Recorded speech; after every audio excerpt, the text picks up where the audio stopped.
नमस्कार। कृषि क्षेत्रका सम्पूर्ण विद्यार्थीहरू जेटी, जेटीए, प्राविधिक सहायक, कृषि अधिकृत तथा विभिन्न कृषि सम्बन्धी प्रतियोगी परीक्षाको तयारीमा जुट्नुभएका सम्पूर्ण साथीहरूलाई समीरा एग्रिकल्चर बुस्टरमा हार्दिक स्वागत गर्दछु। धेरै समयपछि पुनः एक नयाँ र अत्यन्त महत्त्वपूर्ण शैक्षिक भिडियो लिएर तपाईहरूमाझ उपस्थित भएको छु। बीचको समयमा भिडियोहरू नियमित रूपमा ल्याउन नसके पनि अबदेखि कृषि क्षेत्रका परीक्षा केन्द्रित, तथ्यमा आधारित र गुणस्तरीय सामग्री निरन्तर रूपमा प्रस्तुत गर्ने प्रयास रहनेछ। यस अवधिसम्म पनि च्यानलप्रति देखाउनु भएको माया, विश्वास र साथका लागि सम्पूर्ण साथीहरूलाई हार्दिक धन्यवाद व्यक्त गर्दछु। आजको यस भिडियोमा हामी विक्रमसम्म 2081 साल माघ 29 गते कृषि सामग्री कम्पनी लिमिटेडद्वारा सञ्चालन गरिएको कृषि अधिकृत तहको लिखित परीक्षाका एमसीक्यू यानि कि बहुवैकल्पिक प्रश्नहरूको विस्तृत विश्लेषण गर्नेछौँ। यस भिडियोमा प्रत्येक प्रश्नको सही उत्तर, वैज्ञानिक तथा प्राविधिक आधार, नेपाल सन्दर्भ, परीक्षा दृष्टिकोण तथा सम्भावित थप प्रश्नहरू समेत समेटेर व्याख्या गरिनेछ, ताकि एउटै प्रश्नबाट सम्बन्धित सम्पूर्ण अवधारणा स्पष्ट होस् र आगामी परीक्षाको तयारी अझ प्रभावकारी बन्न सकोस्। यदि तपाईलाई हाम्रो यस्तो शैक्षिक प्रयास उपयोगी लाग्छ भने कृपया यो भिडियोलाई लाइक गर्नुहोला, आफ्नो विचार वा जिज्ञासा कमेन्टमा अवश्य लेख्नुहोला। समीरा एग्रिकल्चर बुस्टर च्यानललाई सब्स्क्राइब गरी बेल आइकन थिचिदिनुहोला। अब धेरै समय नगरी सुरु गरौँ। कृषि सामग्री कम्पनी लिमिटेडद्वारा विक्रमसम्म 2081 साल माघ 29 गते सञ्चालन गरिएको कृषि अधिकृत तहको लिखित परीक्षाका प्रश्नहरूको विस्तृत समाधान। हाम्रो पहिलो प्रश्न रहेको छ, According to Nepal GAP Implementation Directive, which organization is responsible for GAP certification? A. Department of Agriculture, B. Department of Food Technology and Quality Control, C. Nepal Agriculture Research Council, D. Seed Quality Control Center. यसको सही उत्तर रहेको छ B. Department of Food Technology and Quality Control. अब यसको विस्तृत व्याख्या हेरौँ। नेपाल सरकारले जारी गरेको नेपाल ग्याप कार्यान्वयन निर्देशिका अनुसार खाद्य प्रविधि तथा गुण नियन्त्रण विभागलाई नेपाल ग्याप प्रमाणीकरण गर्ने अधिकार प्राप्त निकायको रूपमा तोकेको छ। अब तपाईले बुझ्नुपर्छ ग्याप इम्प्लिमेन्टेसन हैन, अनि ग्याप प्रमोसन कसले गर्छ भन्ने कुरो। हामीले कहिले पनि प्रश्नहरू समाधान गर्दाखेरि चारवटै विकल्पहरूको समाधान बुझ्न जरुरी छ। अब हामीले विकल्प ए डिपार्टमेन्ट अफ एग्रिकल्चर यानि कि कृषि विभागको बारेमा बुझ्दाखेरि कृषि विभागले नेपाल ग्यापको प्रवर्धन, त्यो भनेको प्रमोसन, कार्यान्वयन, इम्प्लिमेन्टेसन, कृषक तालिम, प्राविधिक परामर्श, विस्तार सेवा तथा सचेतना अभिवृद्धि गर्ने कार्य गर्दछ। तर नेपाल ग्याप प्रमाणपत्र वा प्रमाणीकरण सर्टिफिकेसन जारी गर्ने अधिकार कृषि विभागलाई छैन है। अब अर्को विकल्प भनेको सी को हो, नेपाल कृषि अनुसन्धान परिषद। नेपाल कृषि अनुसन्धान परिषदले कृषि अनुसन्धान, उन्नत जातको विकास, नयाँ प्रविधिको विकास तथा अनुसन्धान सम्बन्धी कार्य गर्दछ। तर ग्याप प्रमाणीकरण गर्ने अधिकार नार्कसँग छैन। अर्को विकल्प हाम्रो थियो बिउ बिजन गुणस्तर नियन्त्रण केन्द्र, त्यो भनेको seed quality and control centre. यसले सीड सर्टिफिकेसन, सीड टेस्टिङ, बिउको गुणस्तर नियन्त्रण र बिउ ऐन तथा नियमहरूको कार्यान्वयन गर्दछ। यसको कार्यक्षेत्र केवल सीड सेक्टरसम्म सीमित भएकोले नेपाल ग्याप प्रमाणीकरण गर्ने अधिकार एसक्युसीसीलाई पनि छैन। अब बुझौँ DFTQC department of food technology and quality control किन सही छ त। यसले नेपाल ग्याप प्रमाणीकरण लागि आवेदन स्वीकार गर्छ। अर्को कुरो फार्म तथा उत्पादन स्थलको निरीक्षण तथा प्रमाणीकरण अडिट गर्छ। अर्को ग्याप मापदण्ड पुरा भएको नभएको मूल्याङ्कन गर्छ। प्रमाणित फार्महरूको नियमित अनुगमन यानि कि मोनिटरिङ गर्छ।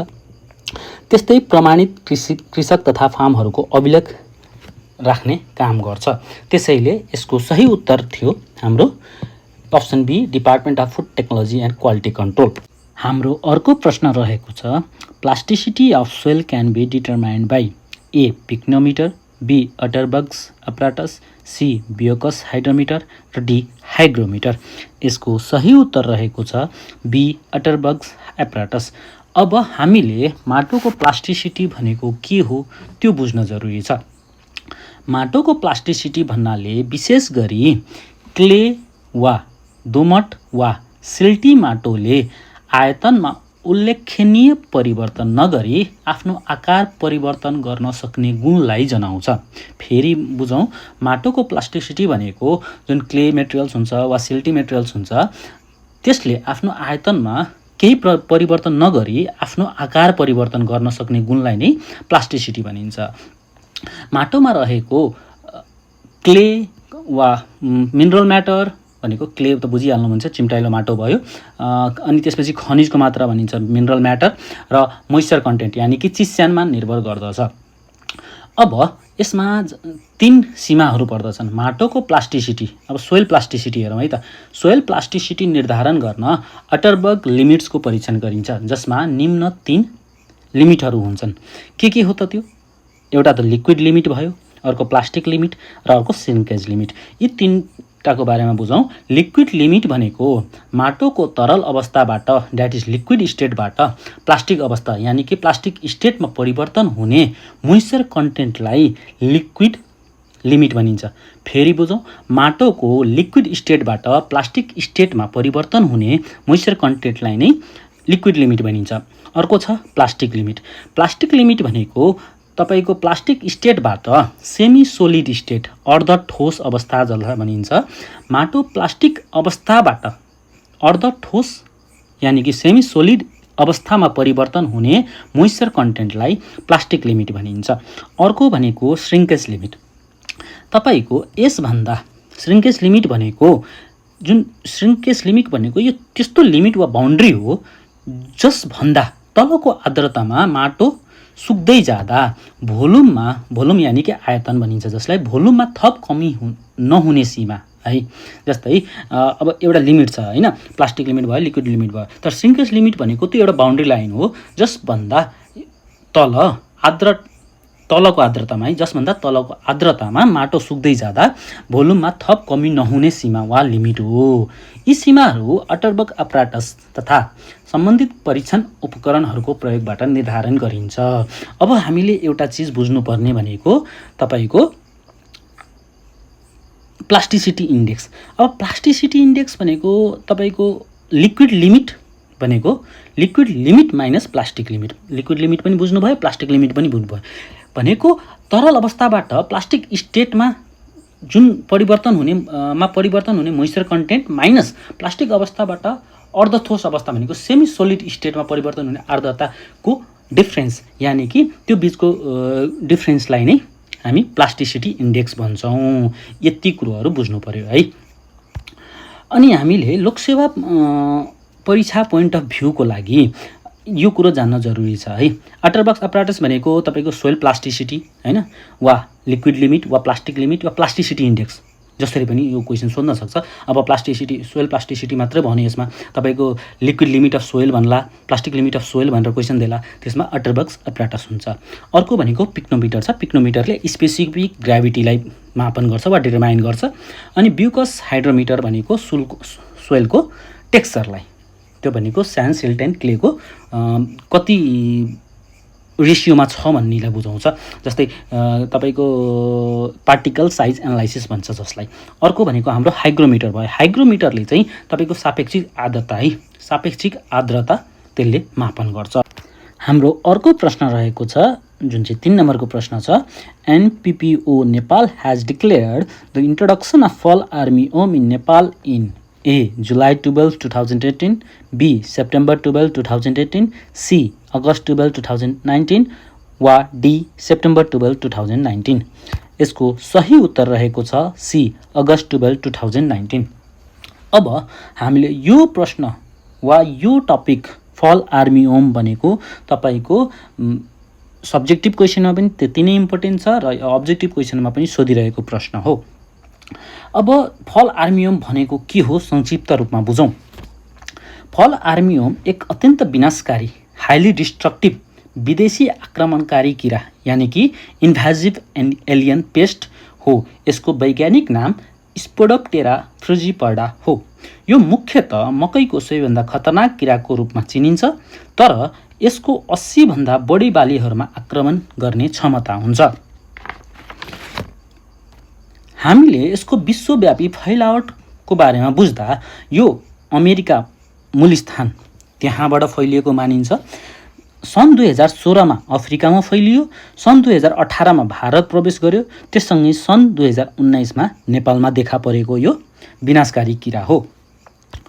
अब यसको क्लासिफिकेसन पनि त्यति नै इम्पोर्टेन्ट छ। हामीले फल आर्मियमको सिम्टम्स म्यानेजमेन्ट वा के अरे ड्यामेज लेख्न भन्यो भने सब्जेक्टिभमा पनि यो क्लासिफिकेसन लेख्नुपर्ने हुन्छ र अर्को अब्जेक्टिभमा पनि अब तपाईँलाई प्रश्नहरू सोध्ने गर्छ। जस्तै फल आर्मियम फल्स इन व्हिच जेनस, होइन, फ्रम व्हिच स्पेसिस भनेर सोध्न सक्छ, वा कुन चाहिँ फाइलमको हो।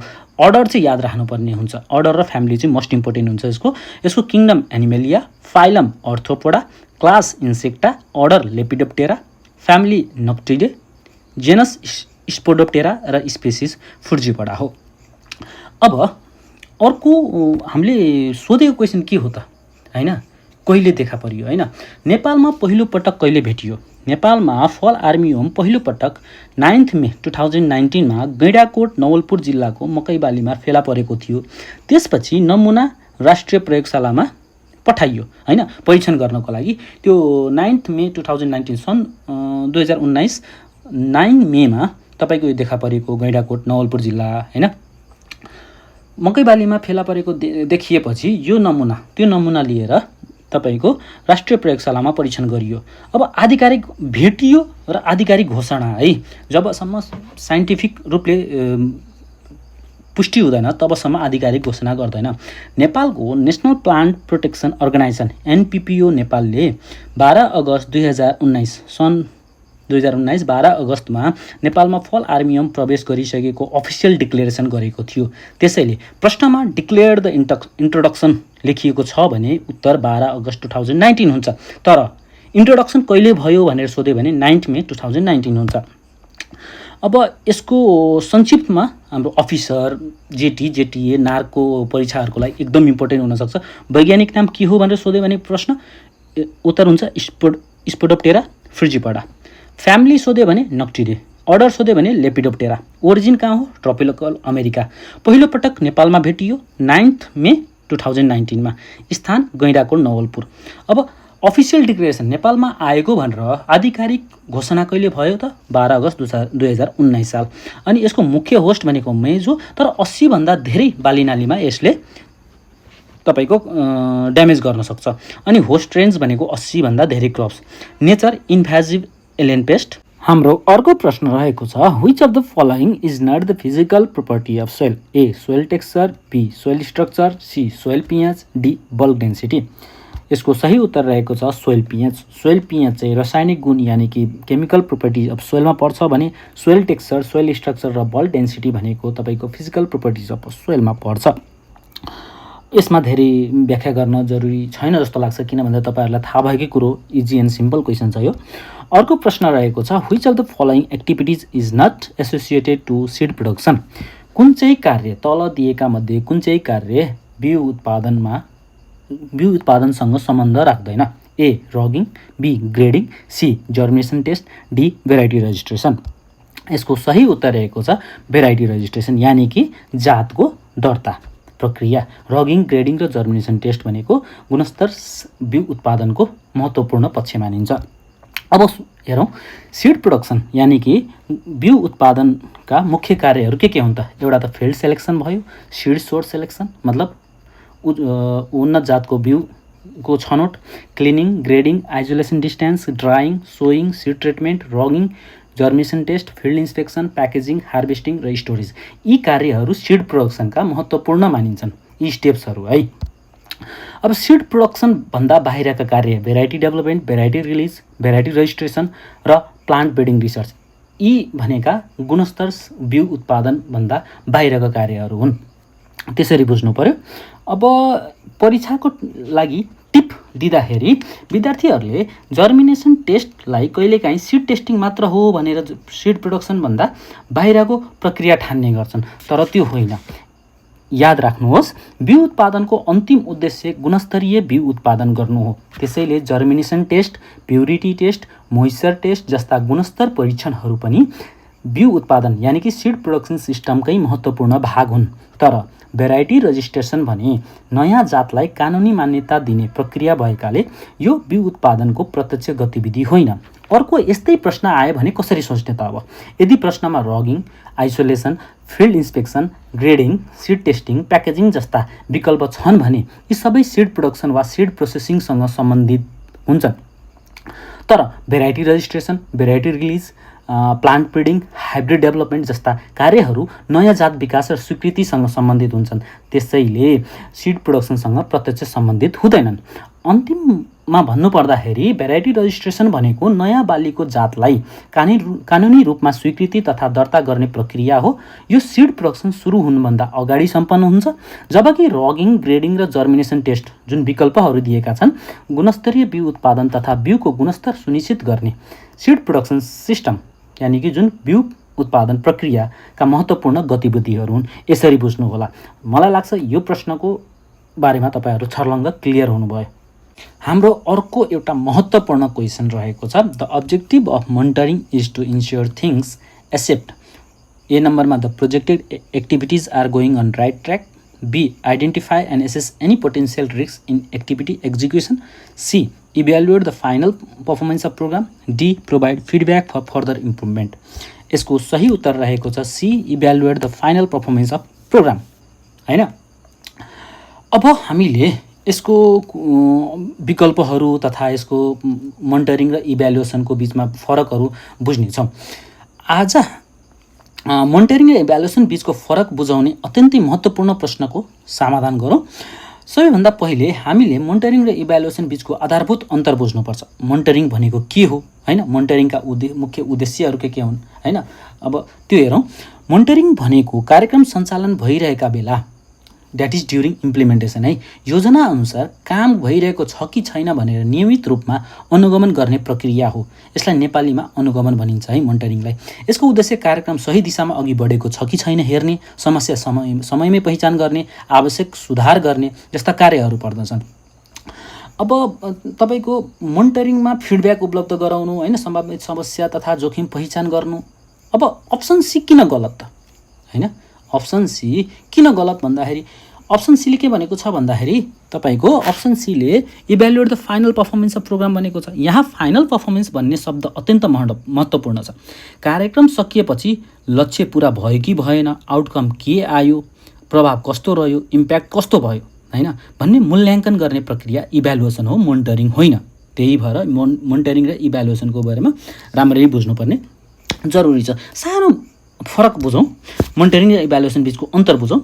मोनिटरिङ फर्स्ट भनेको कार्यक्रम चलिरहेको बेला गरिन्छ मोनिटरिङ, र इभ्यालुएसन भनेको कार्यक्रमको अन्त्यमा वा निश्चित चरणपछि गरिन्छ, फर्स्ट स्टेप सेकेन्ड स्टेप है, त्यसरी गरिन्छ।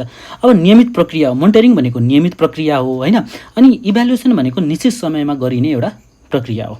अर्को मोनिटरिङमा चाहिँ इनपुट एक्टिभिटी आउटपुट हेर्छ, होइन?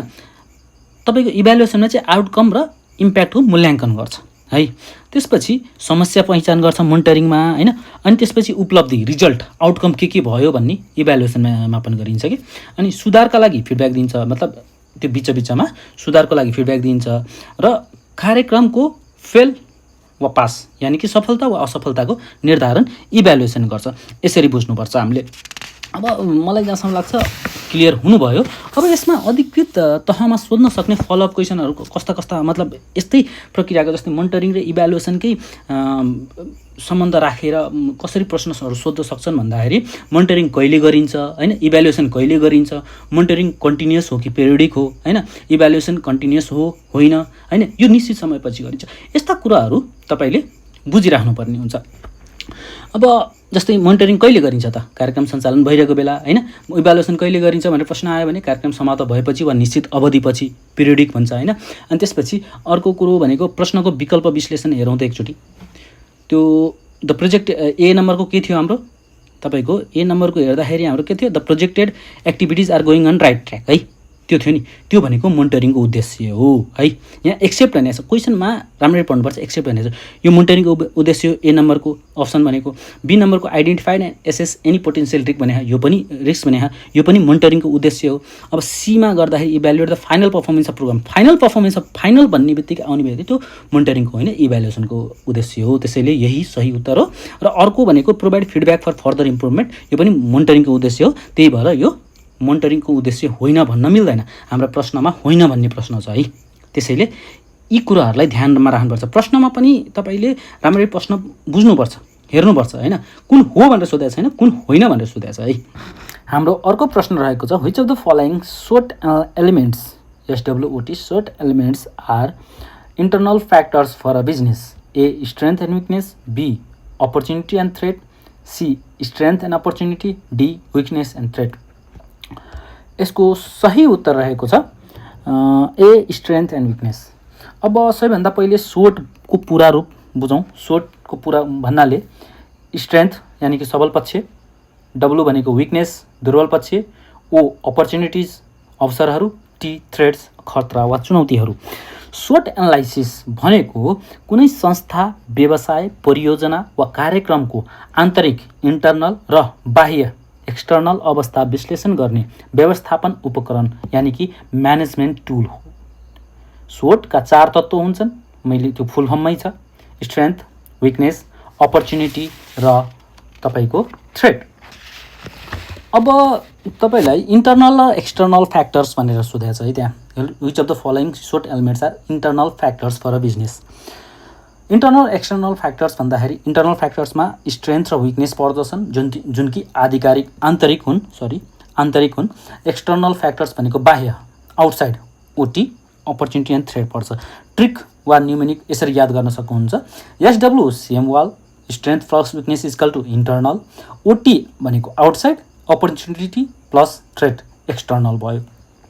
अब कृषि क्षेत्रबाट उदाहरण दिँदाखेरि तपाईँको मानौ कुनै कृषि सहकारी संस्था छ, त्यसको स्ट्रेन्थ भनेको आफ्नै गोदाम, विकनेस भनेको सीमित बजेट होइन।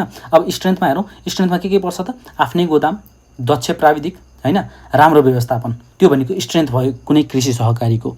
अब विकनेसमा के पर्छ? सीमित बजेट, पुरानो मेसिन, कम कर्मचारी, यो विकनेस भयो कि कुनै कृषि सहकारी संस्थाको।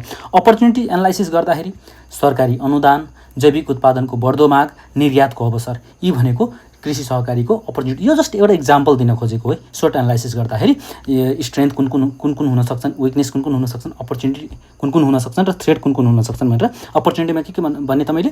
सरकारी अनुदान, जैविक उत्पादनको बढ्दो माग र निर्यातको अवसर। अर्को भनेको थ्रेटमा के पर्दछ त? जलवायु परिवर्तन एउटा, मतलब हरेक फिल्डमा त्यो एउटा थ्रेटै हो। जलवायु परिवर्तन, क्लाइमेट चेन्ज भयो। त्यसपछि नयाँ प्रतिस्पर्धी भनेको कम्पिटिसन हाई हुनु, अनि अर्को भनेको रोग तथा क्रियाको प्रकोप। यी कुराहरू कृषि क्षेत्रमा एउटा के अरे तपाईँको कृषि क्षेत्रको SWOT एनालाइसिस गर्दाखेरि यी कुराहरू एनालाइज गरिन्छ। हाम्रो अर्को इम्पोर्टेन्ट क्वेसन भनेको which of the following methods can be use to reduce the soil alkalinity? Option A increase the acid content, B anthropogenic contamination, C increasing dissolve oxygen, D mobilisation of brines. अब यो प्रश्न चाहिँ के अरे soil अल्कालाइनबाट कसरी त्यसलाई कम गर्न सकिन्छ वा सोइल एसिडिकबाट कसरी त्यसलाई कम गर्न सकिन्छ, ती कुराहरू सब्जेक्टिभमा पनि त्यति नै इम्पोर्टेन्ट छ। त अध्ययन तहको मतलब म्याक्सिमम इक्जाममा सोधिसकेको प्रश्न हो र यो अब्जेक्टिभ MCQमा पनि धेरै नै इम्पोर्टेन्ट छ। यसको सही उत्तर छ इन्क्रिज द एसिड कन्टेन्ट। अब तपाईँले पहिला त सोइल अल्कालिनिटी भनेको के हो बुझ्नुपर्छ। सोइल अल्कालिनिटी भन्नाले माटोको pH 7 भन्दा बढी, विशेष गरी pH 8.5 भन्दा माथि भएको अवस्थालाई जनाउँछ। यस्तो माटोमा सोडियमको मात्रा धेरै हुने भएकोले, द्याट इज सोडियम आयनको मात्रा धेरै हुने भएकोले माटोको संरचना बिग्रिन्छ र बालीको वृद्धि कमजोर हुन्छ। यसलाई अल्कालाइन सोइल वा सोडिक सोइल पनि भनिन्छ सन्दर्भ अनुसार है। अब अल्कालाइन सोइलका समस्याहरू के हुन्छन् त भन्दाखेरि पोषक तत्त्व, विशेष गरी आइरन, जिङ्क, म्याङ्गनिजको उपलब्धता, एभाइलेबिलिटी कम हुन्छ, माटो कडा हुन्छ होइन, पानीको प्रवेश, इन्फिल्ट्रेसन कम हुन्छ, जराको वृद्धि कम हुन्छ, उत्पादन घट्छ। अब माटोको क्षारीयता कसरी घटाइन्छ हेरौँ त माटोको क्षारीयता कसरी घटाइन्छ वा माटोको पिएच घटाउन अम्लीय पदार्थ प्रयोग गरिन्छ है। जस्तै एक जिप्सम भयो, उदाहरणको लागि एक जिप्सम भयो CaSO4.2H2O इम्पोर्टेन्ट हो। अब यसमा अब्जेक्टिभमा पनि सोध्न सक्छ, तपाईँको त्यो उसमा दिन सक्छ कि अहिले त अप्सनमा के दिएको छ भन्दाखेरि तपाईँको इन्क्रिज द एसिड कन्टेन्ट दिएको छ, त्यसको ठाउँमा जिप्सम पनि दिन सक्थ्यो, एलिमेन्टल सल्फर पनि दिन सक्थ्यो, सल्फ्रिक एसिड पनि दिन सक्थ्यो होइन। त्यसरी हेर्नुपर्छ हामीले। जिप्सम यो सबैभन्दा धेरै प्रयोग हुने सोइल एमेन्डमेन्ट हो है, अल्कालिनिटी वा अल्कलाइन सोइललाई करेक्सन गर्नको लागि है। अनि त्यसपछि यसले सोडियम आयनलाई हटाएर क्याल्सियम आयन उपलब्ध गराउँछ। अर्को भनेको एलिमेन्टल सल्फर भयो होइन। माटोमा जीवाणुले सल्फरलाई सल्फ्रिक एसिडमा परिवर्तन गर्छ, जसले पिएच घटाउन मद्दत गर्छ, त्यो भयो है। अर्को भनेको सल्फ्रिक एसिड भयो। अब सल्फ्रिक एसिड भनेको विशेष अवस्थामा प्रयोग गरिन्छ होइन, रियली प्रयोग गरिन्छ। म्याक्सिमम त जिप्सम प्रयोग र एलिमेन्टल सल्फर अर्ग्यानिक म्याटरहरू प्रयोग गरिन्छ। अब एसिड फर्मिङ फर्टिलाइजर जस्तै एमोनियम सल्फेट, एमोनियम क्लोराइडहरू पनि प्रयोग गरेर माटोको क्षारीयता भनेको अल्कालिनिटी वा बेसिसिटी भन्छौँ, विशेष गरी त्यो कम गर्न सकिन्छ। अब इक्जामको लागि ट्रिक भन्दाखेरि एसिड सोइल लाइम थप्ने, एसिड सोइललाई करेक्सन गर्नु छ भने लाइम थप्ने होइन, एग्रिकल्चर लाइम थप्ने। अनि अर्को अल्कलाइन सोइललाई करेक्सन गर्नु छ भने एसिड वा जिप्सम थप्ने। याद गर्ने सूत्र एसिड सोइल लाइम, अल्कलाइन सोइल एसिड वा जिप्सम है, त्यसरी बुझ्नु पऱ्यो। अब प्रश्नको विकल्प सारांश, अब त्यो के भन्छ भन्दाखेरि विकल्पहरूको एउटा सारांश हेर्दाखेरि इन्क्रिज द एसिड कन्टेन्टले के गर्छ भन्दाखेरि पिएच घटाउँछ, क्षारीयता कम गर्छ, त्यसैले यो सही हो। अर्को एन्थ्रोपोजेनिक कन्टामिनेसन, त्यो भनेको प्रदूषण बढाउँछ क्या। एन्थ्रोपोजेनिक कन्टामिनेसन भन्नाले मानव गतिविधिबाट हुने प्रदूषण जस्तै उद्योग, रसायन, भारी धातु आदि हो होइन। त्यसैले यसले तपाईँको त्यो क्षारीयता घटाउँछ भन्ने त्यो के अरे सवालै पैदा हुँदैन क्या। त्यसैले यसले माटो सुधार गर्दैन, बरु प्रदूषित बनाउँछ है।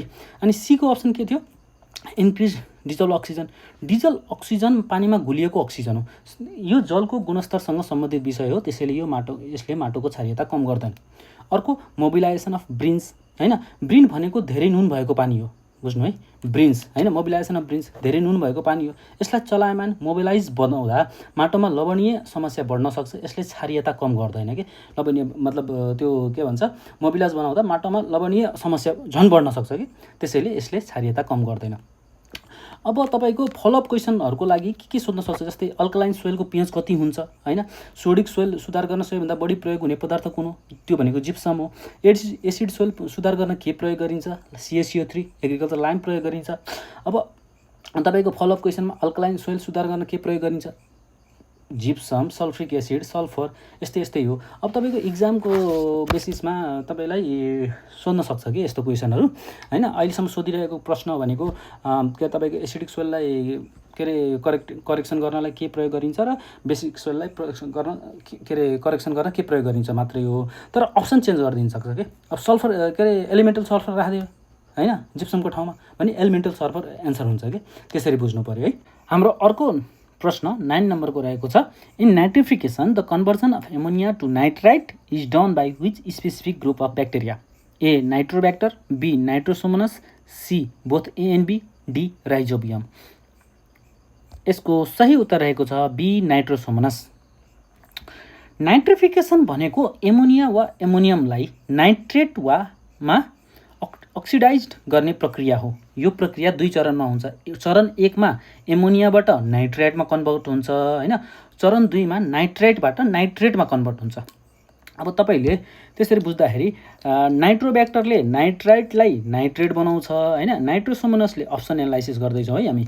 अब त्यसको सही उत्तर त तपाईँले देखिहाल्नु भयो, बी नम्बरको नाइट्रोसोमोनस हो। अब अप्सन एनालाइसिस गर्दाखेरि नाइट्रोब्याक्टर फर्स्ट अप्सन हाम्रो नाइट्रोब्याक्टर रहेको थियो, जुन चाहिँ तपाईँको चरण 2 मा प्रयोग हुन्छ कि नाइट्रेटबाट नाइट्रेटमा कन्भर्ट गर्नलाई ब्याक्टेरिया नाइट्रोब्याक्टर युज हुन्छ। रियाक्सन NO2- बाट NO3- मा जान्छ, यो भयो। अर्को भनेको नाइट्रोसोमोनस, बी नम्बरको नाइट्रोसोमोनस भयो। एमोनियालाई नाइट्राइट बनाउँछ है, एमोनियालाई NH4+ लाई NO2- बनाउँछ होइन, NO2- मा कन्भर्ट गर्छ। त्यसैले यसको सही उत्तर बी रहेको छ। बोथ ए एन्ड बी त हुने कुरै भएन, किन भन्दाखेरि अप्सन क्वेसनमा हामीलाई के भनेको छ, नाइट्राइटमा लानु भनेको छ होइन। नाइट्राइट भनेपछि त एमोनियाबाट नाइट्राइट नाइट्रेटबाट नाइट्रेट हैन, चरण 1 एमोनिया नाइट्राइट त्यसपछि नाइट्रेट हो क्या। त्यसैले एमोनियाबाट नाइट्राइट लानलाई नाइट्रोसोमोनास अनि नाइट्राइटबाट नाइट्रेट लानलाई Nitrobacter, so both and B हुँदैन हैन। अब राइजोबियम भनेको नाइट्रोजनलाई एमोनियामा स्थितीकरण नाइट्रोजन फिक्सेसन गर्छ हैन। राइजोबियम त के अरे बायोलोजिकल फिक्सेसन अफ नाइट्रोजन हो हैन, त्यसले नाइट्रोजन फिक्स गर्छ। सो एटमोस्फेरिक नाइट्रोजनलाई नाइट्रोजन फिक्सेसन गर्छ, स्थितीकरण गर्छ क्या यसले। सो त्यो त हुनै भएन। अब इक्जाम ट्रिक मेमोरी टिपको लागि के हुन्छ भने नाइट्रोसो फर्स्ट स्टेप NH3 हैन, NH3बाट तपाईँको NO2 माइनसमा लान्छ, that is ammonia to nitrite. Nitro second step NO2 minus to NO3 minus, त्यो भनेको नाइट्राइट टु नाइट्रेटमा लान्छ। नाइट्रोसोमोनस भनेको एमोनिया अक्सिडाइजिङ ब्याक्टेरिया हो हैन, त्यसले एमोनियालाई अक्सिडाइज गरेर नाइट्राइटमा लान्छ। नाइट्रोब्याक्टर भनेको नाइट्राइट अक्सिडाइजिङ ब्याक्टेरिया हो जसले नाइट्राइटलाई नाइट्रेटमा लान्छ। अब तपाईँलाई which of the following bacteria is ammonia oxidising bacteria भन्यो भने नाइट्रोसोमोनस हुन्छ। अब which of the following bacteria is nitrite oxidising bacteria भन्यो भने नाइट्रोब्याक्टर हुन्छ। अर्को फलोअप क्वेसनको लागि which of the following bacteria is involve in तपाईँको नाइट्रिफिकेसन भन्यो भने नाइट्रोब्याक्टर, नाइट्रोसोमोनस, बोथ एएनबी र राइजोबियम दियो भने बोथ एएनबी हुन्छ कि हो। यसरी हामीले क्वेसन एनालाइसिस अप्सन एनालाइसिस गर्दै ब्रेकडाउन गरेर पढ्नुपर्छ। अब 10 नम्बरको प्रश्न हेरौँ। How many primary samples of seeds are to be taken from a seed lot which is packed in 10 sacks? कतिवटा प्राथमिक नमुना लिनुपर्छ एउटा लटबाट जसमा 10वटा बोराहरूमा प्याक गरेका छन् नमुनाहरू है। A1, B 10, C 20, D 30। यसको सही उत्तर रहेको छ B 10। यो चाहिँ तपाईँको नमुना लिने हैन, नमुना लिने हेरौँ। 15देखि 100 केजी भएको बोरा, ध्यान दिनु होला, 15देखि 100 केजी भएको बोरा थैला वा अरू भाँडोमा राखेको बिउको लटबाट लिने प्राथमिक नमुनाहरूको न्यूनतम सङ्ख्या है। बिउ लटको परिमाण यदि 1 देखि 4वटा भाँडामा छ वा बोरामा छ कुनै एउटा बिउको लट भने त्यसबाट प्रत्येक भाँडोबाट 3 प्राथमिक नमुना प्रत्येक भाँडोबाट लिनुपर्छ हैन। अनि तपाईँको 5 देखि 8 भाँडोमा भयो भने चाहिँ वा बोरामा भयो भने त्यसरी बुझ्नु होला, बोरामा भयो भने 2 प्राथमिक नमुना प्रत्येक भाँडोबाट वा बोराबाट। 9 देखि 15 भाँडोमा बोरामा भयो भने हरेक भाँडो वा बोराबाट 1 प्राथमिक नमुना। तपाईँको प्रश्नले खोजेको एन्सर यही हो। हाम्रो के छ भन्दा तपाईँको प्रश्नले 10वटा हैन, 10वटा स्याक्स भने यहाँ चाहिँ के भनेको छ तपाईँको 9 देखि 15 भनेपछि हरेकबाट 1 प्राथमिक नमुना लिँदाखेरि कतिवटा प्राथमिक नमुना भयो? 10वटा भयो नि त, 10वटा बोराबाट। त्यही भएर तपाईँको अप्सन बी सही छ। अनि 16 देखि 30 भाँडा वा बोराबाट भन्यो भने कुल है प्रत्येकबाट लिनु पर्दैन, कुल 15 प्राथमिक नमुना वा प्राइमेरी स्याम्पल लिँदा पुग्छ। र 31 देखिबाट 59वटा भाँडा वा बोराबाट गरियो भने तपाईँको कुल 20वटा प्राथमिक नमुना लिनुपर्छ। 60 वा सोभन्दा बढी भाँडो वा बोरामा गर्यो भने तपाईँको 30वटा प्राथमिकता नमुना, कुल जम्मा 30वटा प्राथमिक नमुना लिए पुग्छ है। यो त इजी क्वेसन थियो। यो तपाईँले यो निर्देशिकाहरू कार्यविधिहरू पढ्नुभयो भने छर्लङ्ग हुनुहुन्छ। अब त्यसमा अर्को प्रश्न रहेको छ, what are the units of LD50 है।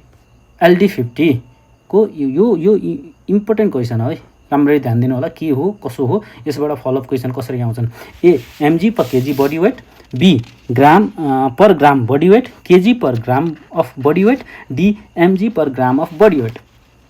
अब यसको एन्सर भनेको तपाईँको mg per kg body weight है। अब यसको बुझौँ, अब विस्तृत रूपमा बुझौँ यसको। LD50 वा लेथल डोज 50 भनेको कुनै विषादी वा रसायनको त्यति मात्रा हो जसले परीक्षण गरिएका 50% जनावरलाई मार्छ।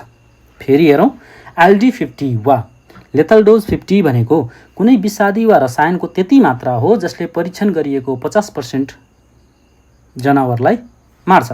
यसलाई mg per kg body weight प्रति किलोग्राम शरीरको तौलमा मिलिग्राममा व्यक्त गरिन्छ।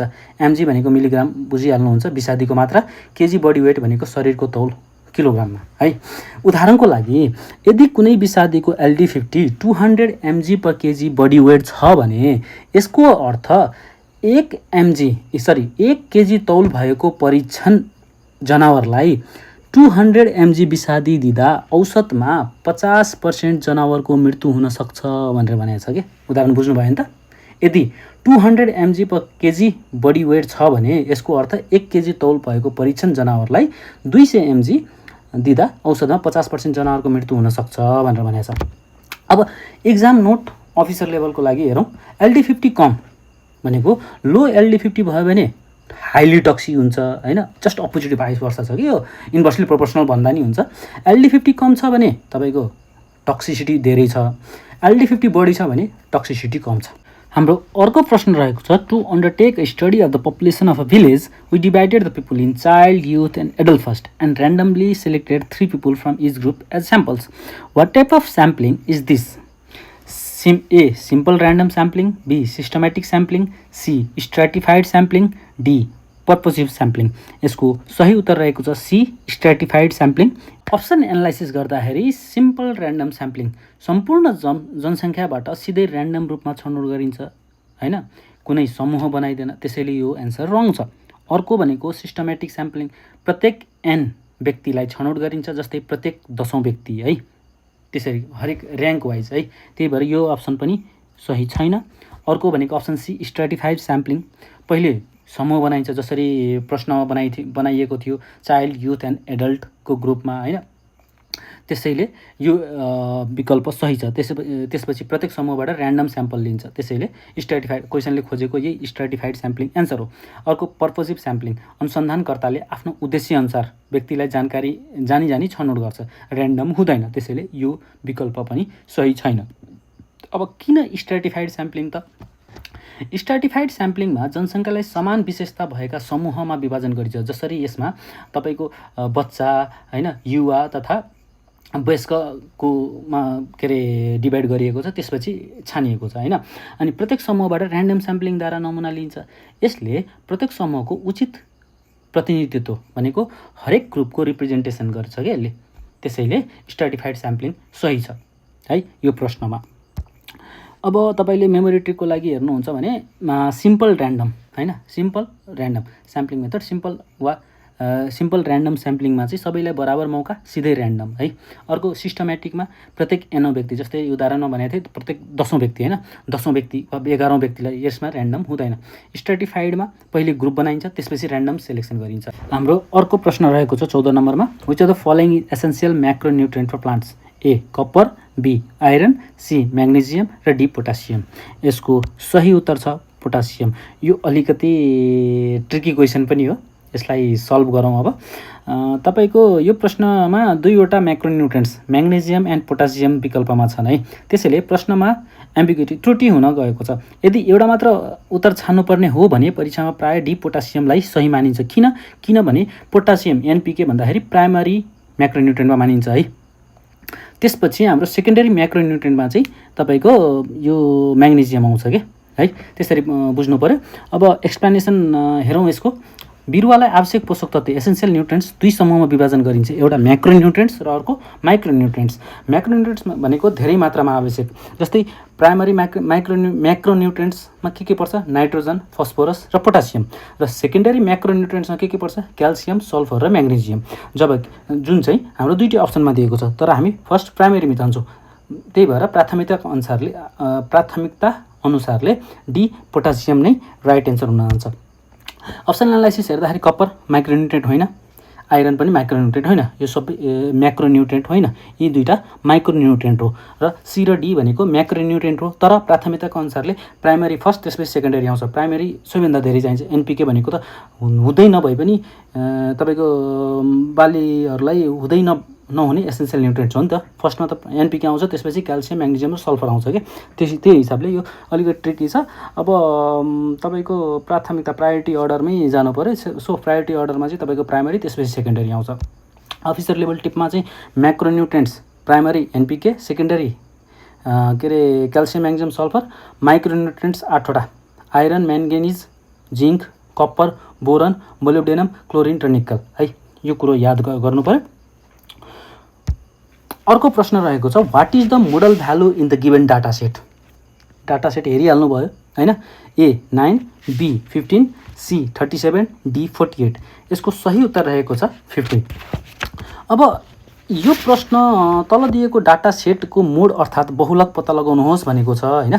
बहुलक भनेको मोड हो होइन। त्यो नेपालीमा पनि अनुवाद बुझ्नुपर्छ, कहिलेकाहीँ नेपालीमा पनि सुन्न सक्छ। सबभन्दा पहिले मोड बहुलक भनेको के हो भन्ने बुझ्नुपर्छ। अब कुनै पनि तथ्याङ्क समूहमा सबैभन्दा धेरै पटक दोहोरिने, सबैभन्दा धेरै होइन, धेरै आवृत्ति वा फ्रिक्वेन्सी भनेको सबैभन्दा धेरै टाइम्स दोहोरिने मानलाई भनेको डाटालाई नै बहुलक भनिन्छ। अर्थात् सबैभन्दा धेरै पटक आएको सङ्ख्या नै मोड हो। अब दिएको डाटा सेट हेरौँ। 9, 15, 15, 15, तिनवटा 15 छ, 27, त्यसपछि 37, 37, दुईवटा 37 छ, त्यसपछि 48। अब प्रत्येक सङ्ख्या कति पटक आएको छ भनेर जानौँ। 9 एक पटक आएको छ, 15 तीन पटक आएको छ, 27 एक पटक आएको छ र 37 दुई पटक आएको छ र त्यस्तै 48 एक पटक आएको छ। यहाँ 15 सबैभन्दा धेरै अर्थात् 3 पटक आएको छ। त्यसैले यस डाटा सेटको मोड बहुलक भनेको 15 हुन्छ। त्यसैले सही उत्तर भनेको 15 हो। यो पनि मैले तपाईँलाई बुझाइहालेँ होइन। अब सजिलो ट्रिक हेरौँ।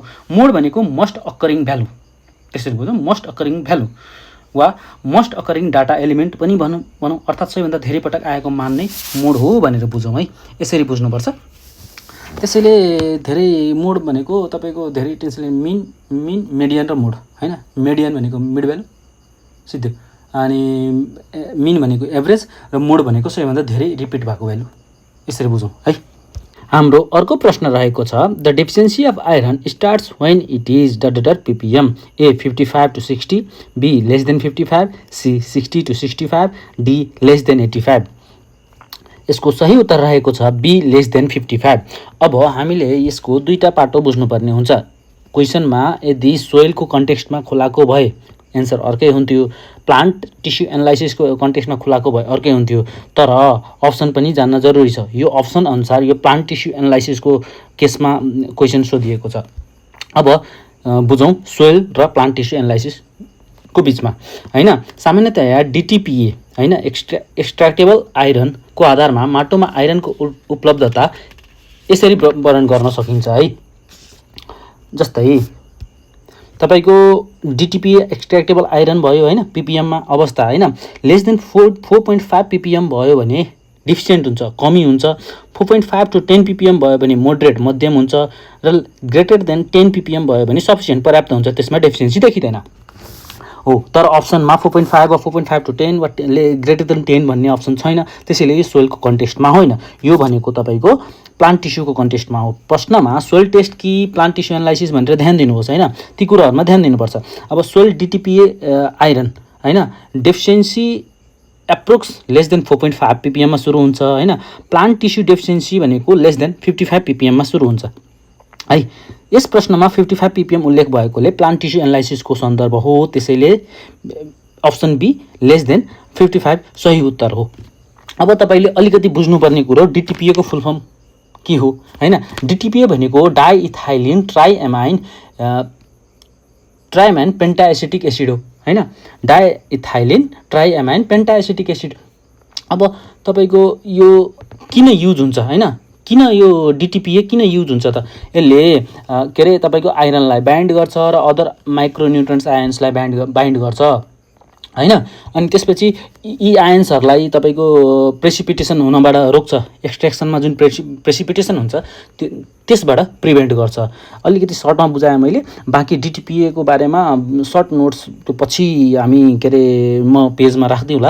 यो डिटिपिए त्यति इम्पोर्टेन्ट छैन, बट यो सन्दर्भ सोइल र प्लान्ट टिस्यु एनालाइसिसको सन्दर्भमा आएको भएर मैले हल्का भनिहालेँ। अब अर्को प्रश्न रहेको छ ग्रास विड्स ह्याभ, यहाँ अलिकति यस छुटेछ होइन। Grass weeds have A solid nodes and hollow internodes with narrow leaf blade, B triangular stem and parallel venation, C round stem and narrow leaf blade with parallel venation, D all of the above. अब यसमा हामी grass विड्सको के अरे क्यारेक्टर्सको बारेमा सोधेको छ। Grass विड्सको तलमध्ये कुन चाहिँ क्यारेक्टर सुटेबल छ भनेर सोधेको छ कि। साथ सबैभन्दा पहिले झारलाई 3 समूहमा विभाजन गरिन्छ होइन। पहिला यसको एन्सर हेरौँ। यसको एन्सर रहेको छ 17 को A solid nodes and hollow internodes with narrow leaf blade. Typical तपाईँको क्यारेक्टरिस्टिक बुझ्न जरुरी छ है। अब हामी सबैभन्दा पहिले झारलाई 3 समूहमा विभाजन गरिन्छ। एउटा त ग्रास विड्स, अर्को सेजेस, अर्को ब्रोड लिफ विड्स। अब ग्रास विड्सको के हुन्छ तपाईँको के अरे संक्षिप्तमा भन्दाखेरि, सर्टकटमा भन्दाखेरि एउटा त राउन्ड सिलिन्ड्रिकल हुन्छ जुन डाँठ हुन्छ जुन हैन नोड, अब तपाईँको पात निस्किने भाग हो नोड भनेको त हैन। ग्रासमा नोड सधैँ सोलिडले भरिएको हुन्छ है। इन्टरनोड 2 गाँठा बिचको भाग त्यो भयो। अनि ग्रासमा इन्टरनोड प्रायः हलो खोक्रो हुन्छ, ग्रासमा इन्टरनोड प्रायः खक्रो हुन्छ हैन। अब यो त स्टिमको पाटो भयो। अब ग्रास विड्समा लिफको पाटोमा गयो भने लिफ लामो साँगुरो समान्तर नसर प्यारलल भेनेसन हैन, न्यारो लिफ ब्लेड इनर हुन्छ। अब हामीले एउटा प्रसिद्ध वाक्य तपाईँको के भन्छ त्यो एउटा वाक्य सुनेछौँ, यहाँ हामीले न्युमेनिक्स पनि बनाएर पढ्दा हुन्छ। सेजेस ह्याभ एजेस, अर्थात् सेजेसको स्टेम 3 कुने हुन्छ भनेको त्यसको डाँठ 3 कुने हुन्छ हैन। अब अप्सन ए हेऱ्यो भने तपाईँको solid nodes and hollow internodes with narrow leaf blade भयो कि यो ग्रासको टेक्स्ट बुक डेफिनेसन नै हो, त्यसैले अप्सन ए सही उत्तर हो। अब तपाईँले अनि बाँकी तपाईँको triangular stem and parallel venation हैन, यो ग्रास होइन। Triangular stem and parallel venation grass होइन, यो सेज भनेको साइपरेसी फ्यामिलीमा पर्छ। सेजको तपाईँको के अरे विशेषता हो। जस्तै साइप्रस रोटेन्डस भयो हैन, यसको डाँठ 3 कुने ट्रायङ्गुलर सोलिड हुन्छ। अब अप्सन सीमा हेरौँ भने अप्सन सीमा के भनेको थियो, round stem and narrow leaf blade with parallel venation भने पहिलो नजरमा यो पनि सही हो जस्तो देखिन्छ, किनकि ग्रासमा राउन्ड स्टिम पनि हुन्छ, न्यारो लिफ पनि हुन्छ, प्यारलल भेनेसन पनि हुन्छ। तर यसले ग्रासको सबैभन्दा महत्त्वपूर्ण पहिचान के हो त, सोलिड नोड र हल्लो इन्टरनोड उल्लेख गरेको छैन।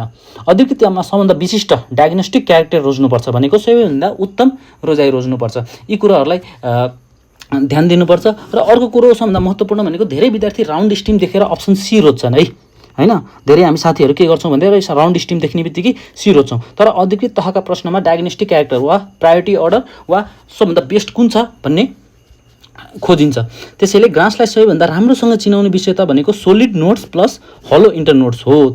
हाम्रो अर्को प्रश्न रहेको छ, what type of herbicide is pendimethalin हैन। पेन्डिमिथालिन कस्तो झारनाशक विषादी हुन् त, A broad spectrum, B selective, C contact, D bioconcentrate. यसको सही उत्तर रहेको छ बी सेलेक्टिभ। अब हल्का बुझौँ, पेन्डिमिथालिन एक सेलेक्टिभ प्रिएमर्जेन्स डाइनाइट्रोएनिलिन समूहको हर्बिसाइड हो। यसले विशेष गरी वार्षिक घाँसे एनुअल ग्रासेस तथा केही चौडा पाते झार ब्रोड लिफ विड्सलाई नियन्त्रण गर्छ। सिफारिस गरिएको मात्रा र बाली अनुसार प्रयोग गर्दा यसले बालीलाई सामान्यतः क्षति पुर्याउँदैन, त्यसैले यसलाई सेलेक्टिभ हर्बिसाइड भनिन्छ। यसबाट अब तपाईँले सोध्न सक्छ, अब सेलेक्टिभ पनि दिन सक्छ, प्रिएमर्जेन्स पनि दिन सक्छ हैन। अब कुन चाहिँ समूहको भन्दाखेरि डाइनाइट्रोएनिलिन समूहको हो भनेर पनि दिन सक्छ। कुन घाँसहरूलाई नियन्त्रण गर्छ, ब्रोड लिफ विड्स हैन अनि न्यारो लिफ विड्स भनेर अप्सनमा दिन सक्छ। त्यसरी यसलाई सल्भ गर्न सकिन्छ। हामीले केही विशेषताहरू हेर्दाखेरि हर्बिसाइड टाइप भन्दाखेरि सेलेक्टिभ हो हैन। केमिकल ग्रुप भनेको तपाईँको डाइनाइट्रोएनिलिन हो। एचआरएसी ग्रुप भनेको चाहिँ हर्बिसाइड रेसिस्टेन्स एक्सन कमिटी भन्ने छ, त्यो त्यो हर्बिसाइड रेसिस्टेन्स एक्सन कमिटीले ग्रुपमा डिभाइड गरेको थियो। त्यो ग्रुप भनेको 3K1 है। एप्लिकेसन प्रिएमर्जेन्स भयो हैन, on the basis of application सोध्यो भने प्रिएमर्जेन्स हुन्छ। अब मोड अफ एक्सन भनेको माइक्रोट्युबुल एसेम्ब्ली इन्हिबिटर हैन। ट्रान्सलोकेसन भनेको लो मोबिलिटी हुन्छ, यसको ट्रान्सलोकेसन जुन प्रक्रिया हुन्छ त्यो अत्यन्त कमै हुन्छ। रेसिडुअल इफेक्ट भनेको माटोमा केही समयसम्म सक्रिय रहने रेसिडुअल हर्बिसाइड पनि हो हैन। ती कुराहरू जान्नुपर्ने देखिन्छ। अब तपाईँको फलोअप प्रश्नहरूमा जाने हो भने जस्तै लोकसेवा नागरिक तथा कृषि अधिकृत स्तरमा पेन्डिमिथालिन सम्बन्धी यस्ता प्रश्नहरू पनि सोध्न सक्छन्। जस्तै पेन्डिमिथालिन कुन केमिकल ग्रुपमा पर्छ, उत्तर के हुन्छ भने डाइनाइट्रोएनिलिन है। पेन्डिमिथालिनको मोड अफ एक्सन के हो भन्दाखेरि सेल डिभिजन इन्हिबिटर अप्सनमा छ भने त्यो लाउने, नभए माइक्रोट्युबुल एसेम्ब्ली इन्हिबिटर अप्सनमा छ भने त्यो लाउने हैन। पेन्डिमिथालिन कुन एचआरएसी ग्रुपमा पर्छ, एचआरएसी भनेर अघि नै पनि भनिसकेको थिएँ मैले, herbicide resistant action committee group हो हैन, ग्रुप 3K1। अनि पेन्डिमिथालिन प्रिइमर्जेन्स हो कि पोस्ट इमर्जेन्स हो भनेर पनि सोध्न सक्छ। प्रिइमर्जेन्स हो त्यो।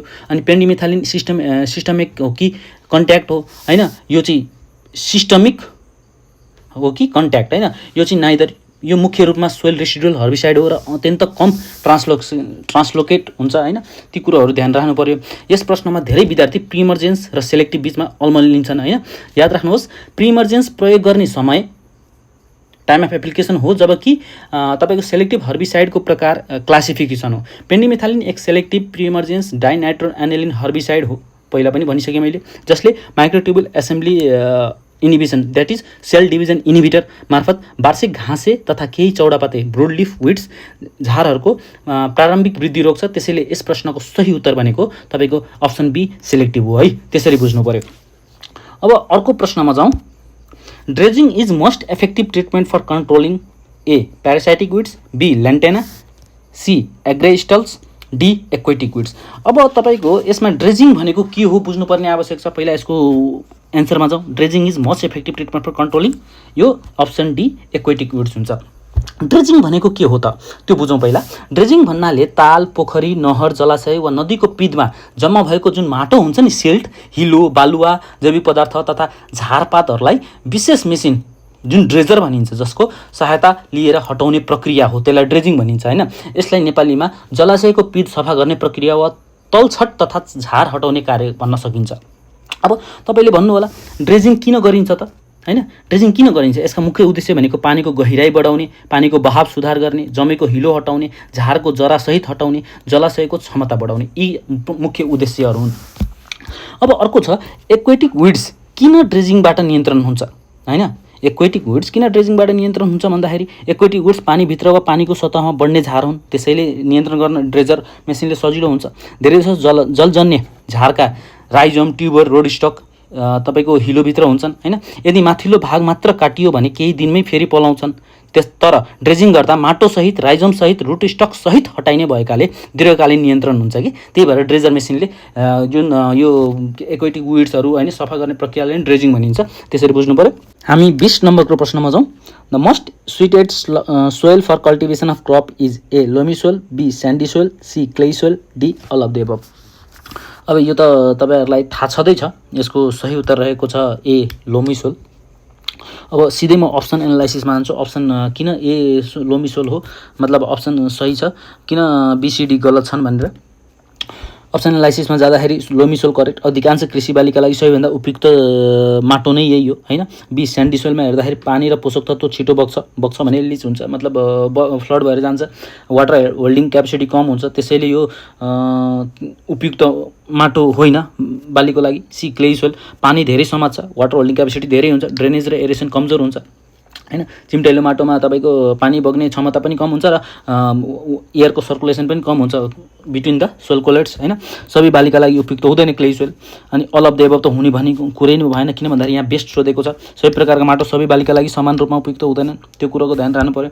अब अफिसर लेभल टिप, एक्जाम टिपमा भन्दाखेरि टेक्सचर अनुसार कृषि उपयुक्तता स्यान्डी सोइल तिम्रो तपाईँको राम्रो ड्रेनेज हुन्छ हैन, मतलब पानीको बहाव राम्रो हुन्छ, कम उर्वरता भनेको कम फर्टाइल हुन्छ। क्ले सोइल भनेको धेरै वाटर होल्डिङ, कम एरेसन, वाटर होल्डिङ धेरै भइसकेपछि तपाईँको सोइल कोलेट्सको बिचमा एरेसन कम हुन्छ। लोमी सोइल दुवैको सन्तुलित मिश्रण हो। स्यान्डी सोइल र क्ले सोइलको जुन क्यारेक्टर्स छ त्यसको दुई ब्यालेन्स्ड क्यारेक्टर्स यसमा हुन्छ, अधिकांश बालीका लागि सर्वोत्तम, त्यही भएर यो लोमी सोइल एन्सर हुन्छ यसको। अब मेबेट लोम भनेको love of the crops, loamy soil most suitable for crop production, त्यसरी बुझ्नु पर्यो। Loam is equal to love of crops. अर्को प्रश्न जम्मा जाउँ। 21 नम्बरको प्रश्न हाम्रो। The new herbicide for direct seeded rice is A butachlor, B pendimethalin, C chlorimuron P ethyl, D NA 20 pyribac, sodium 20 pyribac भनौँ यसलाई। अनि यसको सही उत्तर रहेको छ डी सोडियम 20 पाइरिब्याक। अब अप्सन हेर्दाखेरि ए नम्बरमा के छ, ब्युटाक्लोर छ हाम्रो हैन। ब्युटाक्लोर पुरानो प्रि इमर्जेन्स हर्बिसाइड हो, मुख्यतः ट्रान्सप्लान्टेड राइस भनेको धान जुन रोप्छौँ नि हामीले ब्याड बनाएर त्यसपछि त्यसको बेर्ना रोप्छौँ त्यसमा बढी प्रयोग हुन्छ। बी पेन्डिमेथालिन भयो, अघि नै पनि पेन्डिमेथालिनको बारेमा बुझ्यौँ हामीले, फेरि बुझौँ प्रि इमर्जेन्स सेलेक्टिभ हर्बिसाइड हो, डिएसआरमा पनि प्रयोग गर्न सकिन्छ, तर यो नयाँ हर्बिसाइड होइन, धेरै नै पुरानो हर्बिसाइड हो। सी अप्सन के थियो, क्लोरोम्युरन पिइथाइल। क्लोरोम्युरन पिइथाइल मुख्यतः सोयाबिन लगायत केही चौडा पात भएका बालीमा प्रयोग हुने हर्बिसाइड हो, डिएसआरको प्रमुख हर्बिसाइड होइन यो है। क्लोरोम्युरन पिइथाइल भनेको सोयाबिन लगायत केही चौडा ब्रोडलिफ ब्रोडलिफ जुन हुन्छ नि ब्रोडलिफ विड्समा प्रयोग हुने हर्बिसाइड हो। अनि त्यसपछि अर्को छ तपाईँको सोडियम 20 पाइरिब्याक है, 20 पाइरिब्याक सोडियम पनि भन्न सकिन्छ यसलाई। यो डिरेक्ट सिडेड राइसका लागि व्यापक रूपमा सिफारिस गरिएको पोस्ट इमर्जेन्स हर्बिसाइड हो है।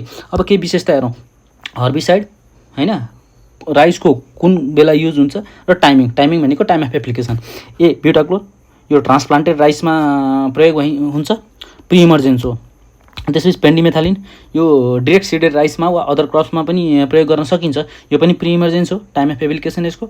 अनि अर्को बिस्पाइरिब्याक सोडियम, सोडियमको तपाईँको साइन्टिफिक नेम नेट्रियम हो, त्यही भएर एनए लेख्छौँ है, त्यो बुझ्नु पऱ्यो। बिस्पाइरिब्याक एनए थियो अघि न, वा एनए बिस्पाइरिब्याक थियो है। बिस्पाइरिब्याक सोडियम डिरेक्ट सिडेड राइसमा प्रयोग गरिन्छ, यो चाहिँ पोस्ट इमर्जेन्स हो, त्यसरी बुझ्नु पऱ्यो। हाम्रो अर्को प्रश्न रहेको छ, the denotified wheat cultivar NL297 is more genetically similar with A BL4341, B BL1473, C Vijaya, D Gautam है। अब यसको सही उत्तर हेरौँ, सही उत्तर रहेको छ BL1473। जेनेटिक सिमिलारिटी किन महत्त्वपूर्ण छ पहिला त त्यो बुझौँ है। यसको एन्सर मैले भनिहालेँ, BL1473। अब यो प्रश्न नेपालमा गहुँको आनुवांशिक विविधता, जेनेटिक डाइभर्सिटी र coefficient of parentage COP, coefficient of parentage सम्बन्धी अनुसन्धानमा आधारित छ। NL297 नेपालमा सन् 1985 सिफारिस गरिएको एक लोकप्रिय गहुँको जात हो। पछि यसमा रस्ट, लिफ रस्ट र येलो रस्ट प्रति उच्च सेन्सिटिभ देखिएपछि यसलाई चाहिँ डिनोटिफाइड हैन बिउ उत्पादनका लागि सिफारिसबाट हटाइएको थियो। अब डिनोटिफाइड भेराइटी भनेको के हो भन्ने तपाईँलाई थाहा छ त, यसमा म डिटेलमा जान चाहिनँ हैन। अब तपाईँको यसमा एउटा कुरो के छ भन्दा जेनेटिक सिमिलारिटी किन इम्पोर्टेन्ट छ, किन इम्पोर्टेन्ट छ भन्दाखेरि प्लान्ट ब्रिडिङमा दुई अभिभावक मतलब प्यारेन्ट्स धेरै नजिकको आनुवांशिक सम्बन्ध भए नयाँ सन्ततिमा आनुवांशिक विविधता कम हुन्छ हैन।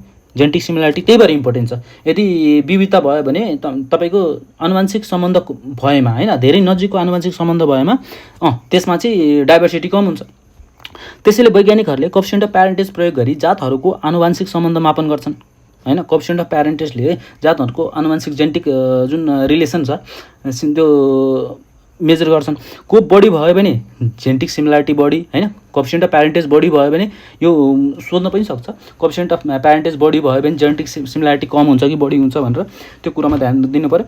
कोएफिसिएन्ट अफ प्यारेन्टेज बढी भयो भने जेनेटिक सिमिलारिटी बढी हुन्छ र कोएफिसिएन्ट अफ प्यारेन्टेज कम भयो भने जेनेटिक डाइभर्सिटी बढी हुन्छ।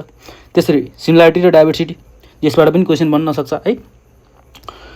किन BL1473 नै सही उत्तर हो हैन, यसको अप्सन बी थियो एन्सर। नेपाल कृषि अनुसन्धान परिषद अन्तर्गत गरिएको पेडिग्री एनालाइसिसमा NL297 र BL1473 बीचको कोएफिसिएन्ट अफ प्यारेन्टेज धेरै उच्च रहेको पाइएको छ। त्यसैले यी दुई जात आनुवंशिक रूपमा धेरै समान जेनेटिकली सिमिलर मानिन्छन्। अघि नै मैले भनिहालेँ, कोएफिसिएन्ट अफ प्यारेन्टेज बढी भयो भने तपाईँको जेनेटिक सिमिलारिटी बढी हुन्छ। त्यही भएर NL297 र BL1473 बीचको कोएफिसिएन्ट अफ प्यारेन्टेज बढी भयो, त्यसैले जेनेटिक सिमिलारिटी पनि बढी भयो हैन। NL297 BL1473 बीच कोएफिसिएन्ट अफ प्यारेन्टेज के अरे बढी भयो, त्यही भएर क्लोजली रिलेटेड पेयर वा जेनेटिकली सिमिलर भयो, मतलब यसमा जेनेटिक सिमिलारिटी बढी छ। अब तपाईँको के अरे किन अन्य विकल्प गलत छन् भन्दाखेरि, अब हैन अन्य विकल्प किन गलत छन् भन्दाखेरि BL4341 हैन, BL4341 लाई केही किसानहरूले NL297 को जस्तै दाना तथा पाक्ने गुण भएको वैकल्पिक जातका रूपमा मन पराएका छन्, तर आनुवंशिक रूपमा, आनुवंशिक भनेको जेनेटिक है, जेनेटिक सिमिलरी जात होइन है, जेनेटिक सिमिलारिटी छैन यसमा है। त्यसपछि अप्सन सी विजय किन होइन, विजय आधुनिक UG99 स्टिम रस्ट प्रतिरोधी र व्यापक रूपमा खेती हुने जात हो। यसको आनुवंशिक पृष्ठभूमि NL297 सँग सबैभन्दा नजिकको मानिएको छैन वा डाइभर्सिटी छ यसमा हैन। डी गौतम नेपालको अत्यन्त लोकप्रिय जात भए पनि NL297 सँग सबैभन्दा बढी जेनेटिक सिमिलारिटी पनि जोडी होइन, किन भन्दाखेरि यिनीहरूको चाहिँ कोएफिसिएन्ट अफ प्यारेन्टेज कम छ, जसले गर्दाखेरि जेनेटिक डाइभर्सिटी बढी छ है, त्यसरी बुझ्नु पर्यो। अर्को प्रश्न रहेको छ, Trichoderma which is used by pesticide is a bacteria, B nematodes, C virus, D free living fungi वा फन्जाई हैन। अब यसको सही उत्तर रहेको छ D free living fungi. Trichoderma एक फ्री लिभिङ बेनिफिशियल फंगस हैन हो, जसलाई जैविक विषादी तथा जैविक नियन्त्रण भनेको बायोलोजिकल कन्ट्रोल एजेन्टका रूपमा प्रयोग गरिन्छ। यसले विशेष गरी माटोमा हुने रोगजनक मतलब सोइलबर्न प्याथोजन जस्तै फ्युजेरियम, पाइथियम, राइजोक्टोनिया, स्क्लेरोटियम हैन, यिनीहरूलाई कन्ट्रोल गर्नमा हेल्प गर्छ। अब तपाईँको बायोपेस्टिसाइड र ट्राइकोडर्मा स्पेसिस भनेको फ्री लिभिङ फङ्गस हो होइन। बिबेरिया बेसियाना भनेको फङ्गसमै पर्छ। मेटेरिजम एनिसोप्ले भनेको तपाईँको फङ्गसमा पर्छ। अनि ब्यासिलस थुरिन्जेसिस बिटी ब्याक्टेरियम हो। एनबिपी भनेको भाइरस, तपाईँले बुझिहाल्नुहुन्छ। अब तपाईँको ट्राइकोडर्माले कसरी काम गर्छ भन्दाखेरि यो अप्सनमा त हाम्रो ट्राइकोडर्माको बारेमा सोधेको थियो, जसको एन्सर रहेको छ फ्री लिभिङ फङ्गस होइन। बाँकी पनि छ, बिबेरिया बेसियाना पनि फङ्गस हो, मेटेरिजम एनिसोप्ले पनि फङ्गस हो होइन। अब अलिकति बुझौँ ट्राइकोडर्माले कसरी काम गर्छ त। ट्राइकोडर्माले माइकोप्यारासाइटिजम रोगजनक ढुसीलाई आक्रमण गरी नष्ट गर्छ। कम्पिटिसनको काम गर्छ। एउटा त माइको प्यारासाइटिजम हो जसले रोगजनक ढुसीलाई आक्रमण गरी नष्ट गर्छ। अर्को भने कम्पिटिसन, पोषक तत्त्व र स्थानका लागि प्रतिस्पर्धा गरेर नष्ट गर्छ। अर्को भनेको एन्टिबायोटिक्स, रोगजनकलाई मार्ने एन्टिबायोटिक्स उत्पादन गर्छ। यसको ट्राइकोडर्माले उत्पादन गर्ने एन्टिबायोटिक्सले गर्दाखेरि जुन रोग लगाउने एजेन्ट प्याथोजनहरूलाई मार्छ। अर्को भनेको प्लान्ट ग्रोथ प्रमोसन, जराको वृद्धि र बिरुवाको मतलब जुन रेसिस्टिभिटी हुन्छ नि, जुन रेसिस्टिभिटी हुन्छ त्यसलाई रेसिस्टेन्स क्षमता बढाउन मद्दत गर्छ होइन। यी भनेको तपाईँको यसरी काम गर्छ र यी भनेको गुण पनि हो ट्राइकोडर्माको। त्यसरी बुझिराखौँ, पछि यस्तै प्रश्न पुटअप भयो भने हामीलाई सल्भ गर्न सजिलो हुन्छ। हाम्रो अर्को प्रश्न रहेको छ 24 नम्बरको। सीसी यानि कि cation exchange capacity is defined simply as the sum total of A. Exchangeable anions that soil can absorb. B. Exchangeable cations that soil can absorb. C. Both A and B. D. Soil solubility. यसको answer रहेको छ B. Exchangeable cations that soil can absorb है। बुझ्नु, मेमोमेट्रिकको लागि सानो note. CC भनेको cation exchange capacity, जसमा C equal to cation, त्यो भनेको positive आयन्सहरू Ca2+, Mg2+, K+, Na+, NH4+ होइन। यी भनेको क्याटायन भयो। एनायनमा नेगेटिभ आयन्स पर्छ, NO3-, Cl-, FO2-, SO4-, जो चाहिँ सीसीमा पर्दैन। यसैले सही उत्तर B exchangeable cations that soil can absorb हुन्छ होइन। ती कुरोहरू याद राख्नु पऱ्यो यसमा सर्टकटमा दियो। बाँकी अरू टपिकहरूमा क्याटायन एक्सचेन्ज क्यापेसिटीको बारेमा डिटेलमा पढाउँला, किनभने सब्जेक्टिभमा यो 5 मार्क्समा सोध्न पनि सक्छ है। अर्को प्रश्न हाम्रो यस पार्टको होइन, यो आजको हाम्रो जुन भिडियोको फर्स्ट पार्टको अन्तिम प्रश्न रहेको छ। In sole national seed vision 2013 to 2025 the increment in seed replacement rate of cereals and vegetables are for cereals and for vegetables. यो भन्न खोजेको नेसनल सीड भिजन 2013 देखि 2025 सम्मकोमा अनि के अरे सीड रिप्लेसमेन्ट रेट सिरियल्सको कति टार्गेट राखेको छ र भेजिटेबल्सको कति राखेको छ भनेर। यसको सही उत्तर रहेको छ तपाईँको, यसको सही उत्तर तपाईँको 25% र ग्रेटर देन 90% होइन। 90% मात्र भयो भने पनि यो अप्सन ए सही हुन्थ्यो होइन, ग्रेटर देन वा 90% है। त्यसरी बुझ्नु पऱ्यो। सीड रिप्लेसमेन्ट रेट भनेको के हो त्यो पनि बुझ्नुपर्छ। यस भिजन अनुसार 2025 सम्मका प्रमुख लक्ष्यहरू होइन, सिरियल्स धान गहुँ मकै आदिको एसआरआर 25% होइन, भेजिटेबल्सको एसआरआर 90% वा 90% भन्दा बढी, त्यसरी बुझ्नु पऱ्यो। अब सीड रिप्लेसमेन्ट रेट भन्नाले किसानले प्रत्येक वर्ष प्रयोग गर्ने कुल बिउमध्ये प्रमाणित सुधारिएको भनौँ न प्रमाणित उन्नत वा गुणस्तर बिउले ओगडेको प्रतिशत हो। नेसनल सीड भिजन 2013-2025 ले नेपालको कृषि उत्पादकत्व वृद्धि गर्न गुणस्तरीय बिउको प्रयोग बढाउने लक्ष्य राखेको थियो। आज हामीले 25वटा प्रश्न गऱ्यौँ पार्ट 1 मा। अब अर्को भिडियोमा हामी पार्ट 2 लिएर आउनेछौँ थप 25 प्रश्नसहित। यदि यो भिडियो तपाईँलाई उपयोगी लाग्यो भने कृपया लाइक, सेयर र कमेन्ट गरेर आफ्नो प्रतिक्रिया अवश्य दिनुहोला। यस्तै कृषि सम्बन्धी वस्तुगत तथा विषयगत प्रश्नहरूको विश्लेषण, नोट्स, परीक्षा, रणनीति र नियमित शैक्षिक सामग्रीका लागि समीरा एग्रिकल्चर बुस्टर च्यानललाई सब्स्क्राइब गर्न र बेल आइकन थिच्न नबिर्सिनुहोला। साथै थप नोट्स, एमसीक्यू, परीक्षा अपडेट तथा अध्ययन सामग्रीका लागि मेरो फेसबुक प्रोफाइल ललित तिवारी र फेसबुक पेज ललित कुमार तिवारीलाई पनि फलो गर्नुहोला। तपाईँले भेटिहाल्नुहुन्छ। बाँकी यदि कुनै क्वेरिज, कुनै क्वेसन, कुनै नोट्सहरूको बारेमा बुझ्न मन लाग्यो भने तपाईँले मलाई इमेल पनि गर्न सक्नुहुन्छ samiragroup11@gmail.com मा। त्यस इमेलमा पठाउनुभएका तपाईँहरूका क्वेरी, जिज्ञासा, प्रश्नहरूको समाधान र त्यसको के अरे रिप्लाई सहित अर्को भिडियोहरूमा उपस्थित हुने नै छौँ। तबसम्मका लागि हामीलाई बिदा दिनुहोस्। हस्त नमस्कार।